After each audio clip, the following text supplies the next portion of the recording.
Hello Israel, it's me Red Planet coming to you once again with another video. This is Fair Use with TV.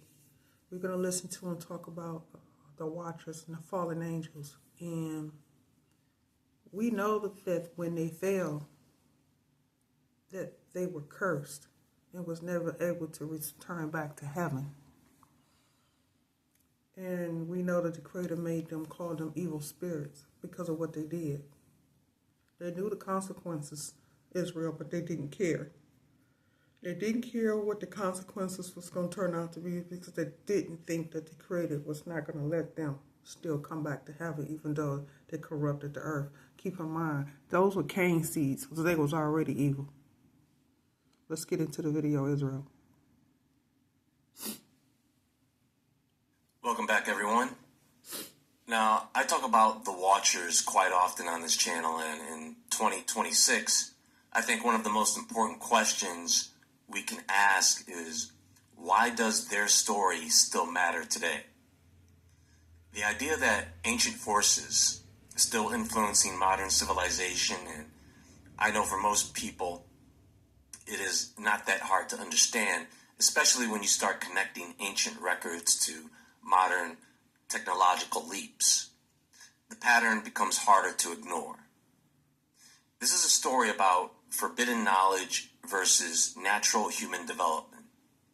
We already have this running theory that humanity's rapid technological progress is not completely organic, and that we are being gifted knowledge that was once intentionally buried.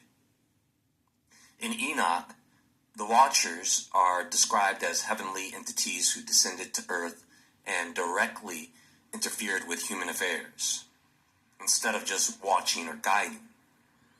The Bible itself references Watchers because they let their flesh control their lust. And when they saw those women, they lusted after those women.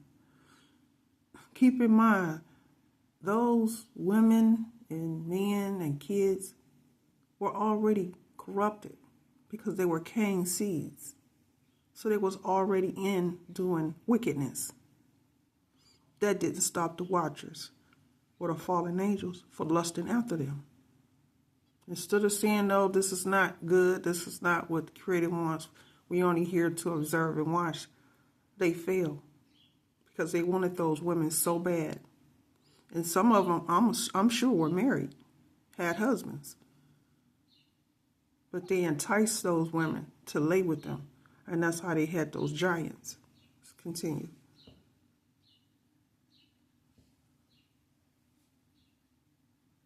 Nephilim, giants, and fallen angels, especially in passages like Genesis 6, where it speaks of the sons of God intermingling with human women and producing hybrid offspring. This is what would happen to your body if you ate mood sleep gummies every day. Day 1, you take your first gummy at bedtime. Now, the offspring, the Nephilim, were described as giants and mighty beings, right? Feared for their power and corruption. Now, we don't know how much time or how often the Watchers interacted with their offspring.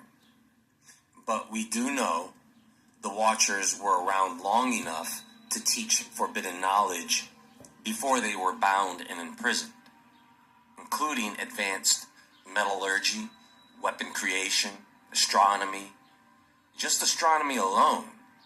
How long do you think it would take to teach a population about everything they need to know about astronomy? Enough to... It didn't take them long to learn astronomy. No more than it took them long to learn the beauty of eyelids and breastplates. They taught them a lot of stuff. The constellation. They taught them a lot. Things that the people was not supposed to know. And it would have been good if they were teaching them that to learn it for good things. But they was teaching them to learn it for bad. Because those fallen angels knew when they fell, they were never able to go back to heaven. They knew exactly what they were doing, Israel. That's why the earth is so corrupted. Build off and gain better understanding of it in the future. enchantments, the manipulation of natural forces, witchcraft, right? That's not something you can learn overnight. They taught them all that. They taught them all that. Keep in mind, the Creator taught those angels everything. And some of the things that they were taught that they knew were forbidden. They weren't supposed to teach the people that. But again, lust took over. And this is why we're in the situation we are in today. This knowledge was considered dangerous because it accelerated human power faster than moral and spiritual maturity could keep up with, you see? So really it was this imbalance that ultimately led to catastrophic judgment and the flood narrative. So the question is, now that the Watchers are bound and their offspring still roam free as disembodied evil spirits, how much influence and power do the Watchers still hold over us, even though they are bound? How much influence and power do their offspring have? I guess maybe the better question is, or maybe something we should just keep in mind is, who has power over them? The Creator has power over them. He had power over them when they were in heaven, being the Watchers. He has power over them now, being evil spirits. So the Creator, because you can kill the body form, but the spirit continues to go on. This is how the elites and those that are in power, supposed power, are getting their orders from the spirit.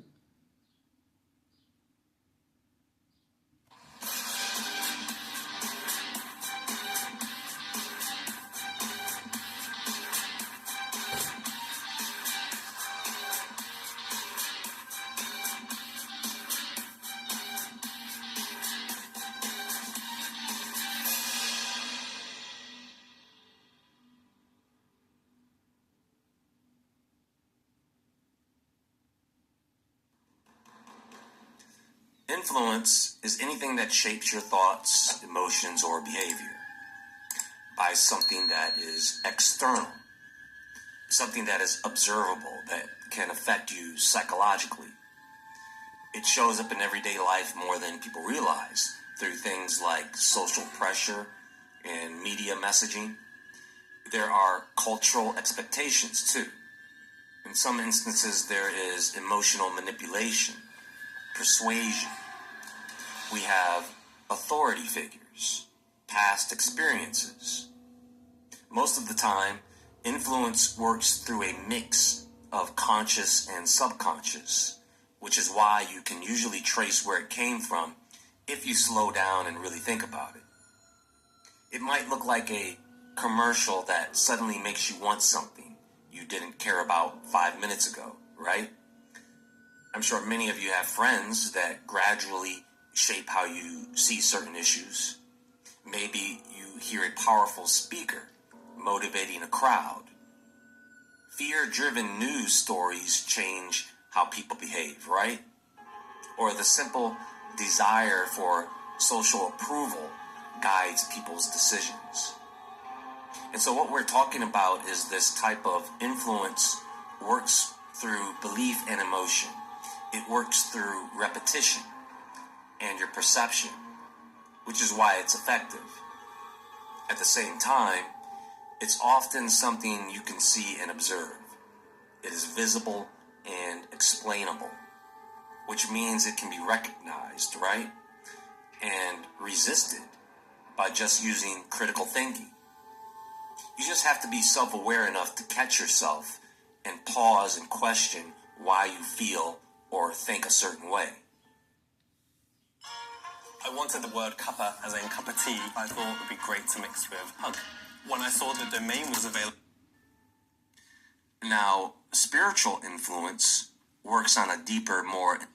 Because those are the demons influencing you to do certain things when you would normally think to do that for yourself. But if you have a demon on you, it can cause you to do things that's evil or not good. Because the demon can't influence you to do good. can always influence you to do evil. Internal level. And spiritual influence will shape things like intuition and your emotional state. It will affect your awareness and that inner sense of right and wrong that's hard to fully explain. It influences your morality. And the way this shows up is through intuition or this type of inner knowing.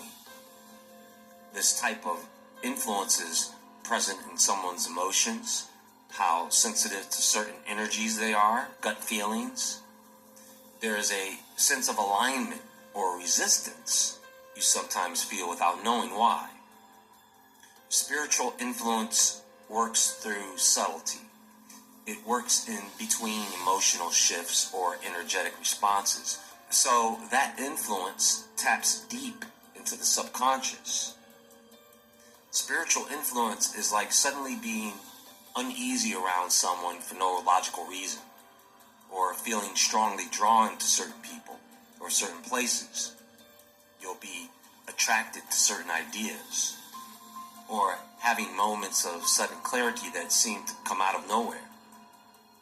There can be this emotional heaviness in certain environments, or on the flip side, there's a deep sense of peace and alignment when something just feels right. Okay, so we're talking about feelings and inner awareness, so it would be hard to put into words. Think of it as an internal guidance. It's quiet, but it's the thing that pulls you in a certain direction. So the Watchers, okay, so this is how it works. Well, let me correct myself. This is how I believe it works. Even within the ancient stories, the idea is that the Watchers, even though they are bound and imprisoned, meaning they should have no power or influence over mankind, they somehow managed to still leave a lasting imprint on humanity through their knowledge, the actions they took in their offspring. The influence doesn't necessarily come from direct contact, right? But from what was already set in motion a long time ago. Their teachings, the technology, the distortions of natural order, that is what has shaped early civilizations and belief systems. The gods and power structures, right? Creating patterns that carried forward through generations. So in that sense, their influence is about legacy, hierarchies, control systems that continue to influence culture, politics, and human behavior. The Watchers really did a number on us, but that type of influence is external. Now the Watchers' offspring, the giants, who are now the demons of the world, the idea is that because they no longer have physical form, their influence shows up internally rather than externally, because they primarily work through emotion, thought, impulse, and subconscious awareness. Pain and fear seem to be their favorite methods for breaking down a person spiritually, right? So instead of direct control, their presence is said to feel more like pressure.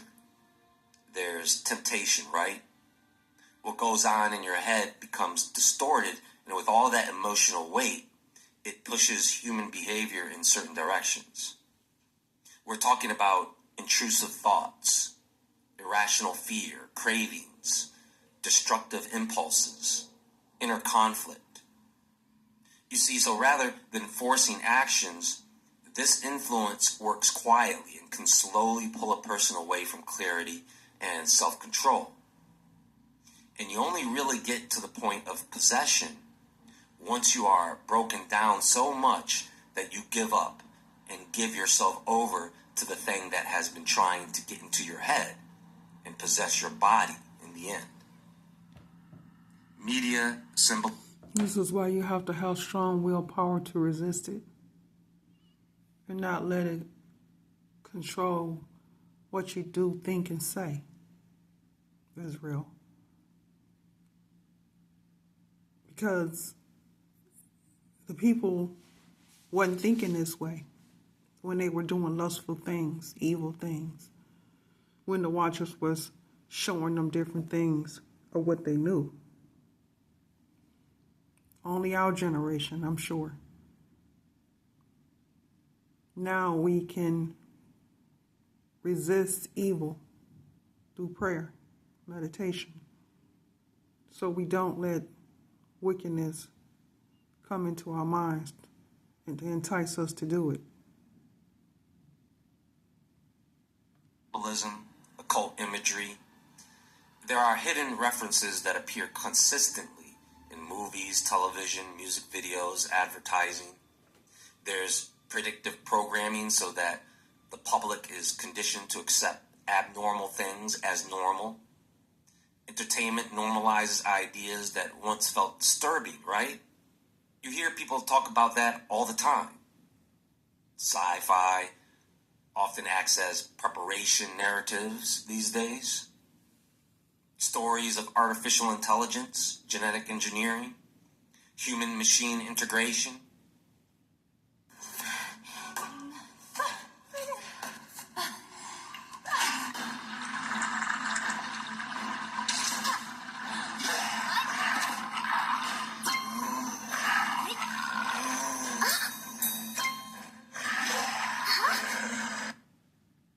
Interdimensional contact, that's all mainstream now.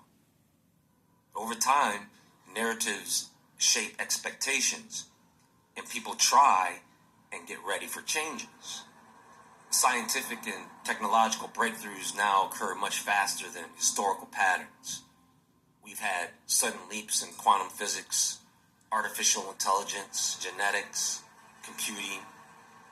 It feels like almost overnight. Without the gradual development one would expect. Entire scientific fields come out of nowhere, while back-to-back discoveries stack on top of each other faster than humanity can ethically or philosophically process them.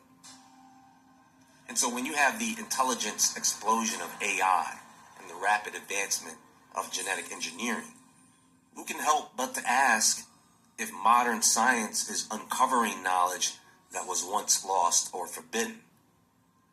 You see, this rate of progress feels less like natural evolution and more like the reopening of doors that were sealed long ago. As artificial intelligence grows more powerful, people's spiritual identities get weaker because it will gradually handle decision-making, creativity, and judgment. People will become more morally confused as their ethics struggle to keep up with the innovation. Control just keeps expanding because of convenience and automation. And if humanity is truly rediscovering ancient forbidden knowledge, then the same dangers described in pre-flood texts may be happening again. So, yeah, the Watchers are bound, chained, and buried in the earth, far from influencing us directly. Their children still roam the earth, ruining things with their demonic influence. To the time of judgment when they'll be judged, Israel, along with their offsprings and the Watchers, all going to be judged and thrown on that fifth heaven. That's what awaits them. With that said, let's keep in mind that the Watchers weren't the only angels that fell. Anyway, that's going to be all for now, and there is more to come. Please click the thumbs up button and like this video for me. Leave your thoughts in the comments below. Everyone have a great day, and until next time, folks, stay awake, stay aware, stay safe, and I'll talk to you all soon.